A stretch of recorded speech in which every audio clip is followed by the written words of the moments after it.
고린도전서 15장 13절을 보면 만일 죽은 자의 부활이 없으면 그리스도도 다시 살아나지 못하였으리라 라는 구절이 있습니다.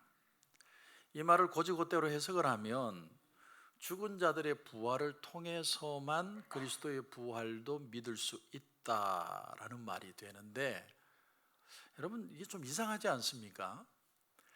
그리스도의 부활이 있으면 죽은 자도 다시 부활할 수 있다라고 적어야 되는 거 아닌가요? 그런데 죽은 자의 부활이 없으면 그리스도의 부활도 없다. 이게 도대체 무슨 말이죠? 이게 모순이거든요. 또 같은 장의 20절에 보면 예수님은 그리스도는 죽은 자의 첫 열매가 되셨다는 말까지 하면서 이렇게 얘기하니까 더 모순처럼 들립니다. 여러분, 개혁신앙은요, 우리가 기독교, 개신교는 그 원칙이 뭐냐면 성경을 성경으로 푼다는 거예요. 그래서 어딘가 성경에 이 본문을 설명하는 구절이 있을 것이다. 그래서 말씀을 보니까 에베소서 2장 1절에 보면 이런 말씀이 나옵니다. 그는 허물과 죄로 죽었던 너희를 살리셨도다. 그러니까 우리를 어떻게 표현하냐면 허물과 죄로 죽었답니다. 그래서 우리 대표기도 하시는 분들이 죽을 수밖에 없었던 이라고 표현하는 건 틀린 거예요.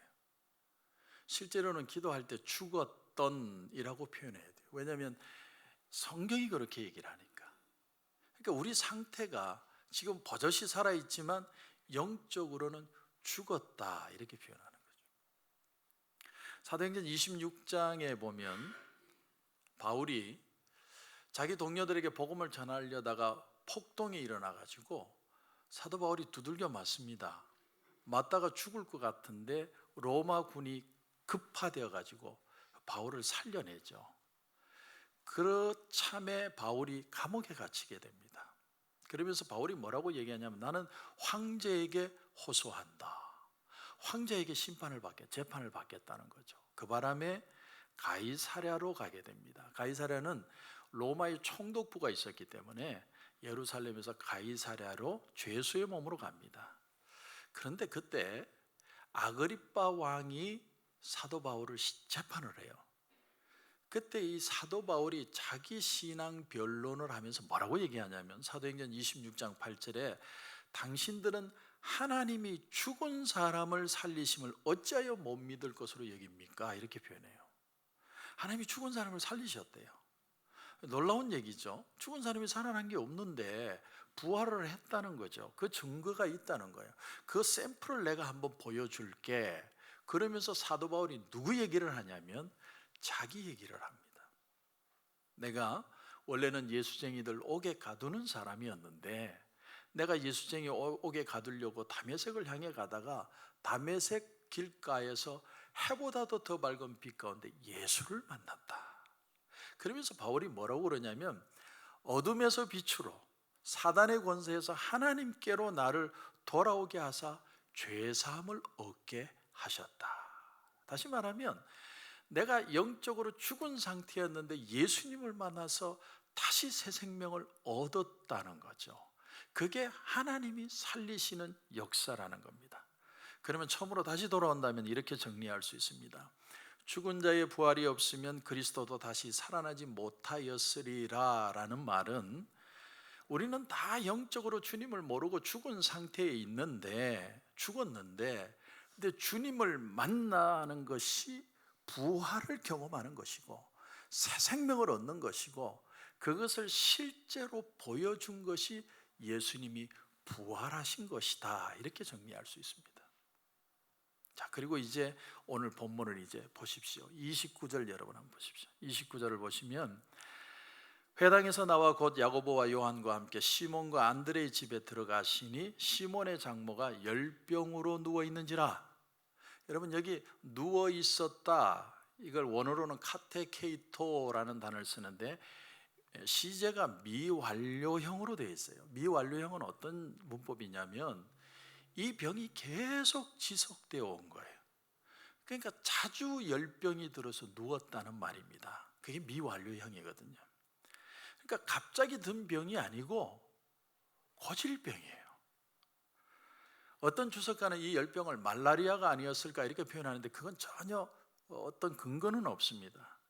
근데 또 하나의 단어가 나옵니다. 열병으로 누워 있었다. 열병을 피레소라는 단어인데 여기서는 현재 분사형으로 피레수사라고 표현을 해요. 현재 분사형은 언제 쓰는 단어냐면 지금 열이 나고 불이 나고 있는 상태를 표현할 때 현재 분사형을 씁니다. 그러니까 우리말로 얘기하면 열불나 있었다는 거예요. 그러니까 열불이 나서 곧잘 누워 있는 상태, 그게 장모의 상태예요. 그렇다면 여기서 우리가 유추해 볼 수 있는 게 뭐냐면 그냥 열이 난 병이 아니고 계속해서 열불나 있었다라는 거예요. 그렇게 본다면 우리가 유추할 수 있는 게 있는데 그게 뭐냐면 굉장히 속이 상해서 열불나 있었다, 이렇게 유추할 수 있습니다. 자, 그렇다면 왜 열불이 났을까요? 어느 날 사위가 가출을 했습니다. 예수라는 한 사람을 쫓아가려고 배도 버리고 집도 버리고 사위가 나가버린 거예요. 제가 몇 주 전에 그런 설교했죠. 엘리사의 선지학교의 선지생도가 내가 예수 믿는 거 좋다고 선지학교에 들어와서 짭도 없이 막 하나님 말씀 쫓아 살다가 보니까 빚을 졌어요.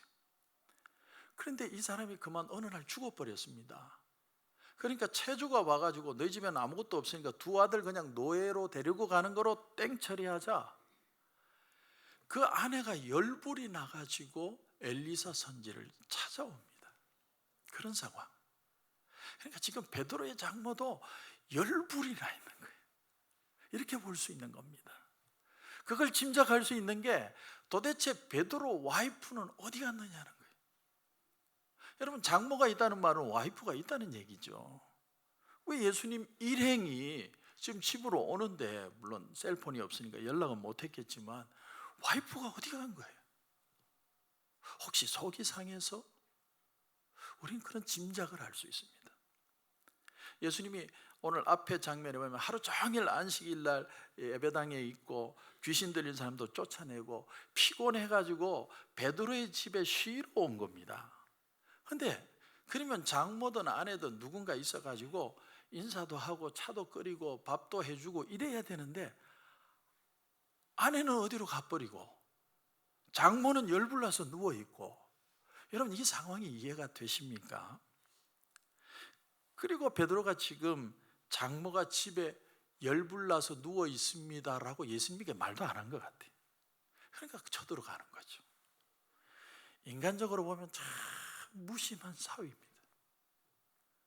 어느 어머니가 자기 딸이 시집 가가지고 행복하게 잘 살기를 바라지 집도 절도 다 버리고 사위가 온 동네 방네 싸돌아다니고 사위가 가정적이고 딸을 사랑해 주기를 바라는 건 모든 어머니의 심정입니다.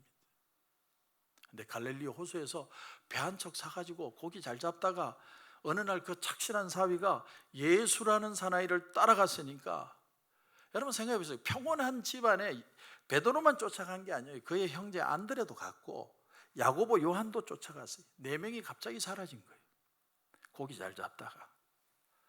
아마 장모는 사위가 야속하다 못해 미워지기 시작했을 거예요. 저런 걸 사위라고. 화병이 난 거예요. 거기다 더해서 예수라는 인간이 도대체 어떤 인간이길래 사위가 짭을 포기하고 가도록 만들었을까? 아마 예수님이 정말 미웠을 것 같아요. 그야말로 속에 천불이 나가지고 들어 누워 있는 겁니다. 이런 상황을 짐작케 하는 구절이 오늘 30절에 보면 30절 하반절에 이런 말씀이 나옵니다. 사람들이 곧 그 여자에 대하여 예수께 여짜온대. 여자에 대하여라는 표현을 보면 뭔가 이 여인이 사연이 있는 것을 주님에게 말하는 것 같은 뉘앙스를 느껴요. 어떤 여자 가수가 사랑 그 쓸쓸함에 대하여 이런 제목의 노래를 불렀는데, 뭔가 대하여 그러면 무언가 사연이 있는 것 같아요. 제가 우리 성도님들 수술하게 되면요, 가급적 많은 분들이 오시라고 얘기합니다. 그리고 가서 손을 잡고 같이 기도해줘요. 마치 어떤 마음이냐면 논산훈련소 입대하는 이제 들어가는 그 아들을 두고 기도해서 격려해서 들여보내는 것 같은 그런 마음으로 보냅니다. 그런데 정작 저희 집사람 자궁 제거 수술할 때는 저 혼자 병실을 지켰어요. 그리고 성도들에게 누구도 알려고 하지도 말고 오려고 하지도 마세요. 그게 부끄러워서 그랬을까? 목사와 사모는 아프지도 말고 맨날 건강해야 된다는 그런 부담 때문에 그랬을까? 그런 건 아닙니다. 하지만 뭔가 모르게 제 마음에 그런 생각이 드는 거예요. 아내에게 미안하다. 내가 목사 된 게 정말 미안하다. 그냥 그런 마음이 그냥 들었어요. 사역자에게는 그런 마음이 있어요. 베드로가 집안에 장모가 열병으로 누워있다는 걸 베드로는 주님께 말하지 않았습니다. 수많은 사람들을 고치고 수많은 병자가 기적을 얻고 귀신이 쫓겨나가는 장면을 좀 전에 보고 왔는데도 주님에게 아무런 자신의 집안의 치부를 드러내지 않는 사역자가 자기 마음을 숨기고 사는 거예요. 여러분 이거 이해하시겠습니까? 근데 오늘 본문에 베드로의 장모가 속에 열불이 나서 누워 있는데, 그런데 그녀 역시도 예수님에 관해서 들었을 것이고, 도대체 예수라는 존재가 누구길래 우리 사위로 하여금 그물을 다 버리고 쫓아가게 했을까? 생계도 내팽개치고 가정도 버릴 정도의 그 무언가를 그가 가지고 있는 그런 존재라는 말인가? 정작 장모도요, 그게 너무너무 궁금한 거예요. 그리고 이제 여러분 31절 보십시오. 31절 보시면 나아가서 그 손을 잡아 일으키시니 열병이 떠나고 여자가 그들에게 수종되니라. 여기 보니까 나아갔다. 그 말은 예수님이 가까이 갔다는 거예요. 여러분 이 장면이, 이 픽처가 그려지셔야 돼요. 그토록 믿고 화딱질나고 고통을 준 그 주님이 가까이 가서 그녀에게 손을 잡아주신 거예요. 참고로 그 당시의 사람들은요 다 한 방에 살았습니다. 무슨 지금처럼 방이 나뉘어가지고 베드로 방, 안드레 방, 장모 방 따로 있었던 게 아니에요. 여러분 방이 나뉘는 복도의 개념은요 굉장히 현대적인 개념입니다. 옛날에는 복도라는 게 없죠. 여러분 그 베르사유 궁전을 저도 안 가봤지만 그 궁전을 가면요 방에서 방으로 연결이 돼요. 그러니까 사람이 어떤 방으로 가려면 방을 지나가야 돼요. 그래서 유럽 시대의 왕들은 이 침대에다 커튼을 친 거예요. 커튼을 친 이유가 멋있으라고 친 게 아니고 프라이버시가 이게 지켜지지 않으니까 커튼을 친 겁니다. 그러니까 복도라는 개념은 굉장히 현대적인 개념입니다. 그러니까 한 방에 여러 식구가 같이 사는 거예요. 그러니까 병자가 있더라도 병자를 숨길 수가 없어요. 한 방에 다 있는데 장모님도 열병을 알아서 지금 누워 있는데 그냥 누워 있어야지 손님 왔다고 딴 방으로 옮길 방이 없는 거예요. 여러분 여기서 우리가 얻는 교훈이 하나 있습니다. 오늘 현대인들이요 더 풍족하고 더 편안한 삶을 사는 것 같지만 역설적으로 오히려 그것 때문에 자신들의 질병과 아픔을 감추고 산다는 거예요. 숨겨져 있어요. 그렇게 드러나지 않습니다. 그래서 겉으로는 웃는데 속으로는 아픔을 가지고 사는 거예요. 그걸 숨길 길이 있으니까 그걸 숨기는 겁니다. 숨겨져 있으니까 또한 낫기도 쉽지 않은 거예요. 차라리 옛날처럼 한 방에 모여 살았더라면 시몬의 장모가 열병이 걸려서 예수님이 나아 죽이기라도 하시죠. 근데 오늘날 사람들은요 더 프라이버시도 많고 그걸 소중히 여기고 가정의 아픔을 가급적이면 사람들에게 안 드러내고 내가 꼭 쥐고 가고 있고, 그러니까 치유도 더 안 일어나는 거예요. 제가 우리 개척교회 세미나를 개척하고 몇 년 후에 갔습니다. 워싱턴 중앙 장로교회라는 곳에 가서 그 개척교회 목회자 세미나를 하는데 우리는 세미나하고 참 그 교회가 감동을 준 것이요. 아이들을 전부 대형 버스를 대절해가요. 계속 재밌게 노는 거예요. 데리고 다니면서. 그리고 마지막 날 저녁인가 뭐를 했냐면 한 방에 전부 둘러앉았습니다. 부모와 아이들이. 그리고 아이들이 뭐를 하냐면 편지를 읽는 거예요. 아빠와 엄마에 대한 편지를 읽는 거예요. 목사를 둔 자식들의 편지를 듣는 거예요. 모두가 다 울음바다가 됐어요. 자식이 얼마나, 내가 원해서 목회자의 자녀가 된 것도 아닌데 개척교회 목회자 자녀의 아픔을 아이들이 글로 표현을 하는 거예요. 너무너무 마음이 아픈 거예요. 요즘 사람들은요, 자기의 허물, 자기의 약점, 가정의 아픔, 그걸 가급적 숨기고 삽니다. 창피하게 생각해요. 오픈하는 거예요. 숨길 만한 여력이 있으면 다 숨겨버려요. 그래서 치유도 쉽게 안 일어나요. 사실 오늘 본문의 정황으로 보면 예수님께서 그 장모를 고치기 위해서 그 집을 찾은 게 아니에요. 베드로가 장모를 고치기 위해서 예수님을 모신 게 아닙니다. 사위들이 다 그래요. 사위가 무슨 장모 고치기 위해서 예수님 우리 장모님 좀 고쳐주세요, 그렇게 그 집에 간 게 아닙니다. 근데 주님이 집에 와서 보시니까 장모는 열불이 나서 누워있고 와이프는 어디로 간지 없고, 주님이 가까이 가셔서 그 장모의 손을 잡고 눈을 마주치시고 손을 잡고 오늘 보면 일으키셨다. 일으키시는데 열병이 떠나고 화병이 떠나고 그 여자가 그들에게 수종드니라, 이렇게 표현해요. 예수님이 손을 잡는 순간 베드로의 장모도 예수님의 눈과 눈이 마주쳤을 겁니다. 여러분, 그 상황을 이해하시겠습니까? 영화 벤허를 보면, 오래된 영화인데 벤허가 이제 억울한 상황에 노예가 되죠. 노예가 돼서 이제 끌려가는데 끌려가다가 쓰러져요. 너무 목이 마른 거예요. 그래서 뭐라고 외치냐면 God help me, 하나님 나 좀 도와주세요. 근데 예수님이요, 그 장면에서 나타나서 예수님이 물잔을 가지고 그 베너에게 물을 먹여줍니다. 베너가 처음에는 막 목이 마르니까 물을 마시다가 눈을 들어서 예수님과 눈이 마주쳐요. 놀랍니다.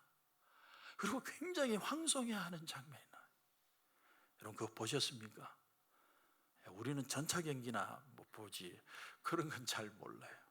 근데 장면이 바뀌어가지고 예수님이 이제 십자가를 지시고 골고다상으로 올라가는 장면이 나와요. 그런데 그 장면에서 베너가 물을 따가지고 예수님에게 주는 거예요.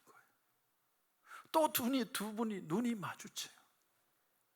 그래서 저는 그 제목이 잘못됐다고 생각해요. 제목이 아이터치예요. 배너가 아니고 아이터치예요. 그거 보여주려고 그런 거예요. 그래서 명작인 거예요.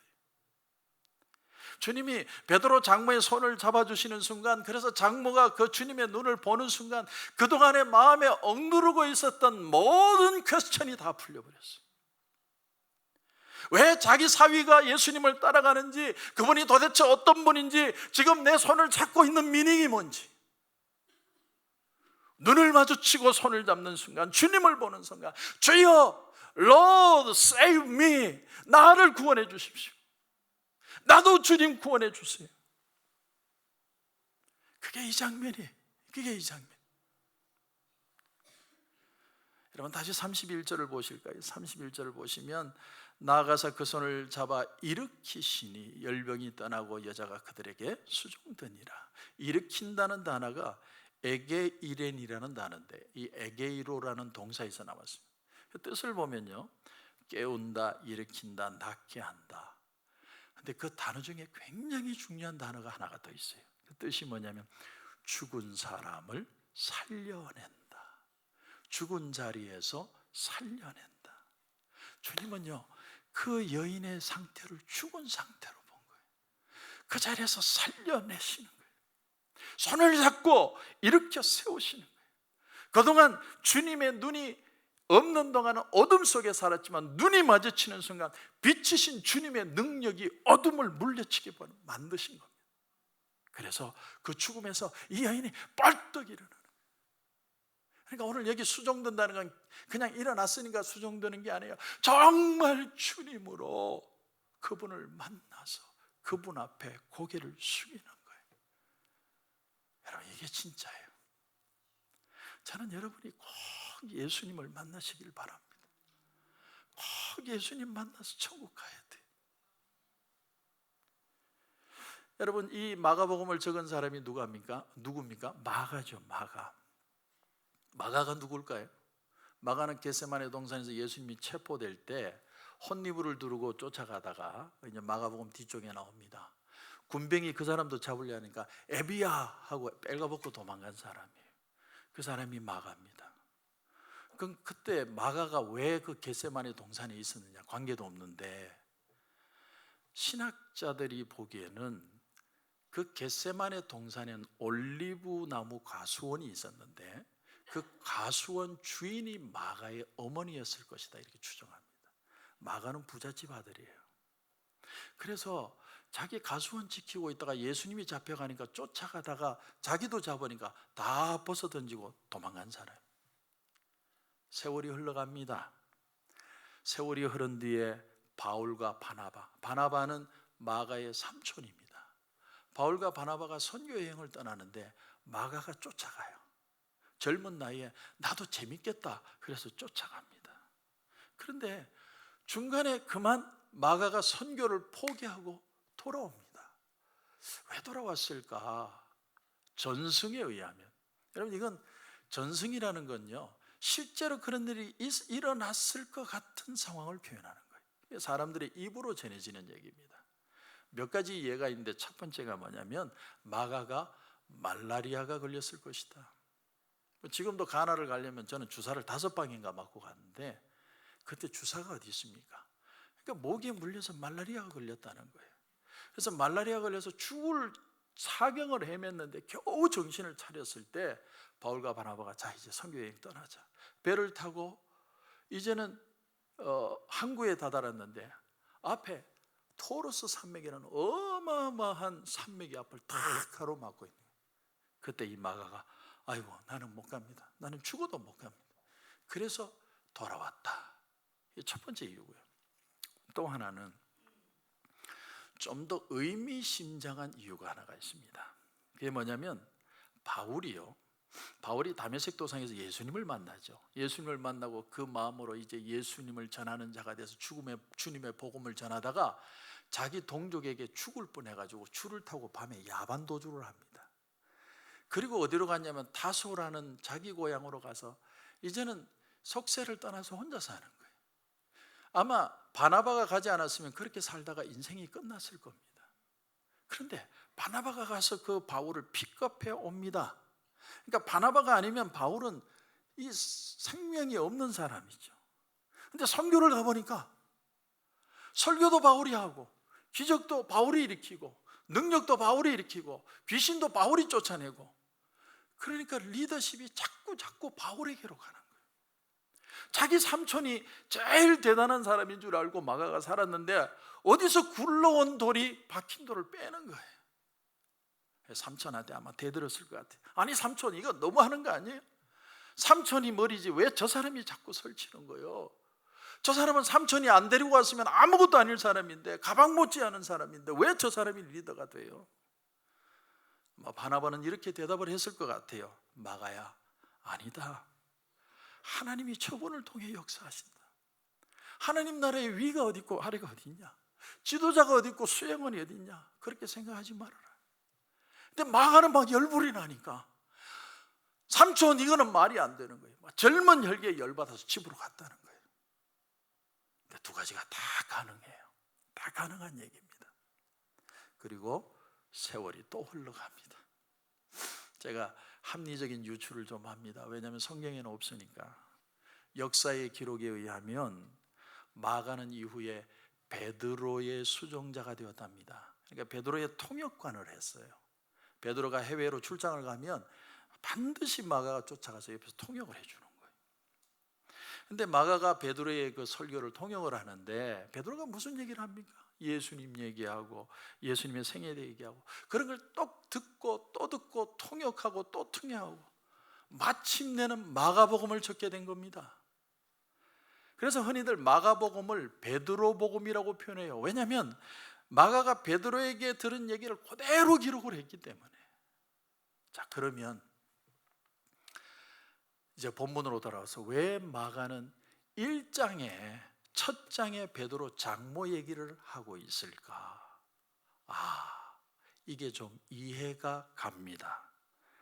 그는 아마 베드로에게 직접 장모 얘기를 들었을 겁니다. 자기 장모가 열불이 나가지고 누워있는데 예수님이 그를 만나주시고 그의 인생이 새로운 인생이 들었다. 그 말을 듣는 순간에 마가는 자기의 모습과 오버랩 되는 거예요.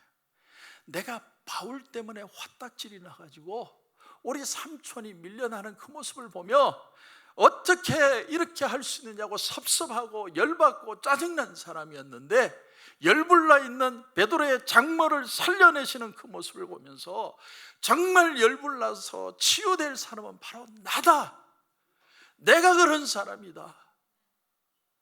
마가는 그 자리에서 꼬꾸러졌을 겁니다. 여러분, 역사는 또 흘러가요. 오랜 세월이 흘러서 바울이 마가를 부릅니다. 그게 디모데후서에 나오는데 바울은 짐작했습니다. 이제 곧 내가 참수를 당할 것 같다. 근데 바울이 마지막에 뭐라고 그랬냐면 디모데후서 4장 11절에 누가만 나와 함께 있느니라. 네가 올 때, 네가는 누구냐면 디모데를 말합니다. 네가 올 때 마가를 데리고 와라. 그가 나의 일에 유익하니라. 바울이 마지막 죽는 장면에 마지막 떠올랐던 사람이 마가였다는 거예요. 여러분이 죽는다면 내가 죽는 순간에 누가 가장 떠오를 것 같습니까? 그런데 바울은 마가가 떠올랐어요. 여러분, 말씀을 정리합니다. 이제 한 해를 접습니다. 11월 달에 조금 있으면 12월이고 2020년 됩니다. 여러분, 주님을 어떻게 생각하세요? God help me. Lord, save me. 나의 믿음 없는 걸 도와주십시오. 화딱잘 나 있는 이 마음을 주님 치유하여 주시옵소서. 우리 이런 기도가 좀 필요하지 않습니까? 우리의 가정에 대해서, 내 삶에 대해서, 비전에 대해서 도저히 이해할 수 없는 그 삶, 주님 내게 오셔서 내 손을 잡아주시고 나를 다시 일으켜 주시옵소서. 부활의 능력을 맛보는 삶이 되게 하여 주옵소서. 저는 그런 역사가 저와 여러분 가운데 일어나기를 주님의 이름으로 축원합니다. 우리 한번 눈을 감겠습니다. 우리 같이 한번 기도하실 때